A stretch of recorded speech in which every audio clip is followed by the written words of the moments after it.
Okay, so you've been having panic attacks. Maybe you're even at the point where you've had so many that you are afraid to leave your house or drive your car. And if you're honest, your world has become safe and small. If that's you, then this video is for you, and I am here to tell you that you don't have to live this way. God has so much more for you than a life of fear and limitation, and the enemy would love nothing more than to keep you anxious and stuck. But the truth is, God has not given you a spirit of fear, but a spirit of power, love, and a sound mind. And friend, that freedom is available to you. I know this because I used to have panic attacks too, and lots of them. So I know what it's like to feel trapped in your own body, to feel your heart pounding so hard that you're pretty sure you're going to pass out. But I also know the way out, and that is what I'm going to share with you today. In today's video, I'm going to explain what a panic attack really is, why they happen, why you can't just talk yourself out of one, and most importantly, what you can do instead.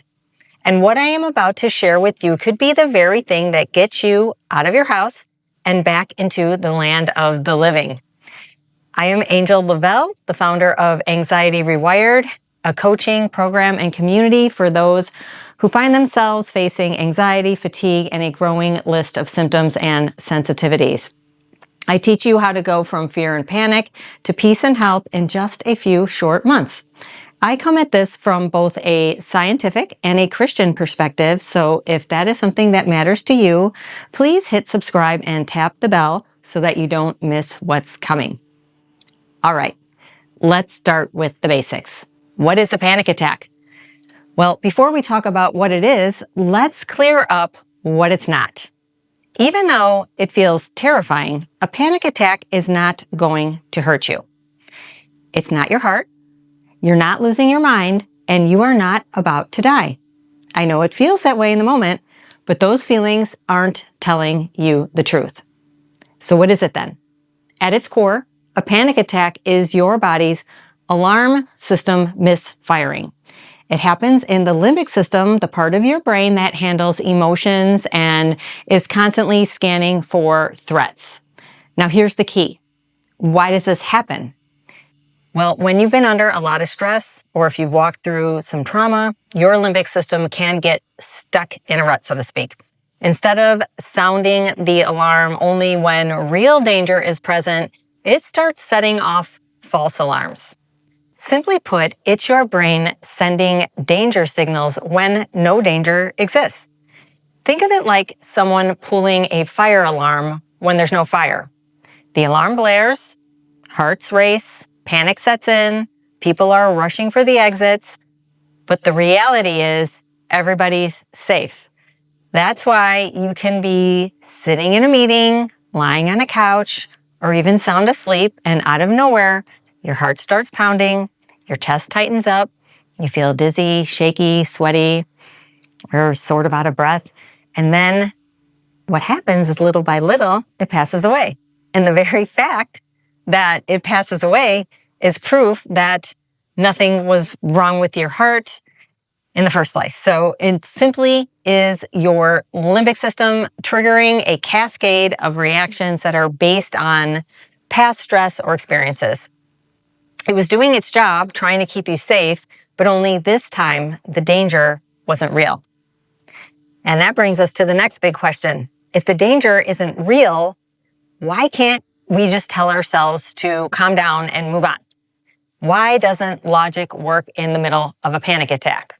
Well, here's why. The part of your brain that's setting off the false alarm, the limbic system, it doesn't respond to logic in the moment. I like to say it doesn't speak English.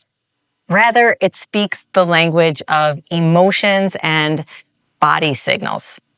Your limbic system is your emotional brain. It's wired to react first and think later.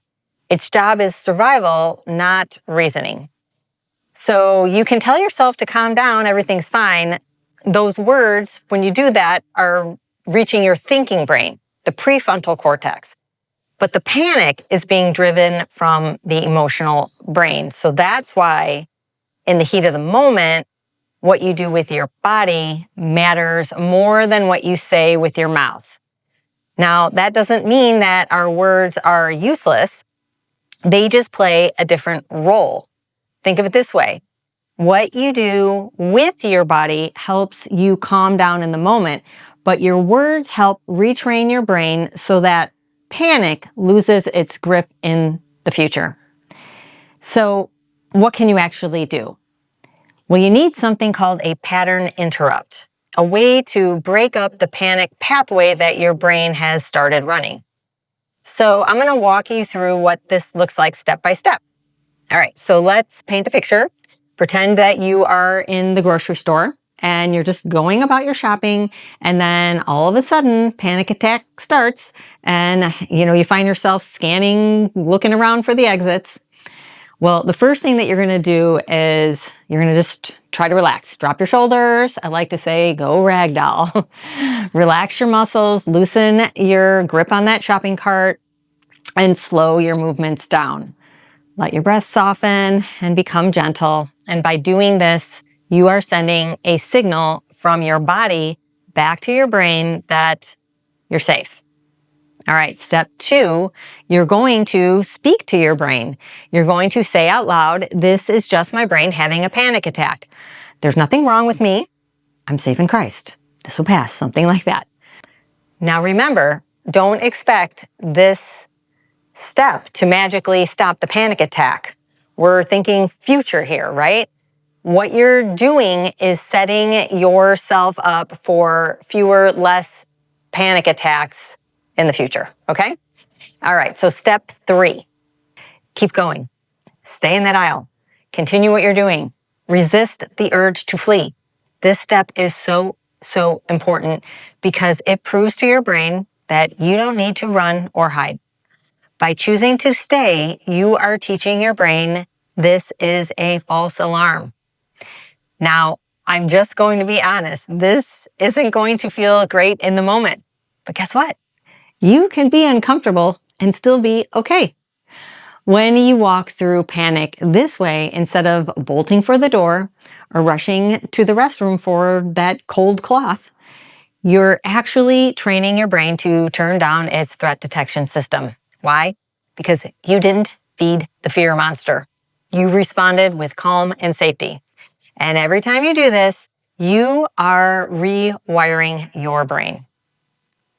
Okay, so I know that this is easier said than done. So if you would like help walking this out, I have created a limbic system retraining program called the Renew and Rewire Brain Retraining Method.